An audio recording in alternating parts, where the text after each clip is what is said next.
আসসালামু আলাইকুম বন্ধুরা, কেমন আছো? আশা করি তোমরা সকলেই ভালো আছো। আজকে একটা গুড নিউজ দিচ্ছি তোমাদের। আমার বাবুর পরীক্ষা হয়েছে। কদিন আগে বলছিলাম যে আমার বাবুর পরীক্ষা চলছে, আজকে রেজাল্ট আউট হয়েছে। তো ও ফার্স্ট হয়েছে, ঠিক আছে? দেখো রেজাল্ট একবার। এই যে দেখো বন্ধুরা, সবগুলোতে এ প্লাস পেয়েছে। দেখো আমার বাবুর নামটা দেখে নাও। এই যে নার্সারিতে পড়ে।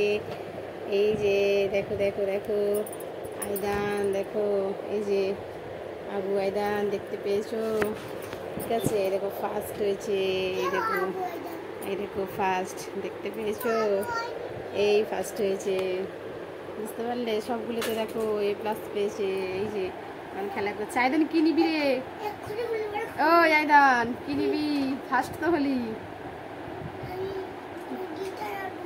হ্যাঁ, গিটার গিটার ঘড়ি নিবি? বাবা, দুটো প্রাইজ দিতে হবে?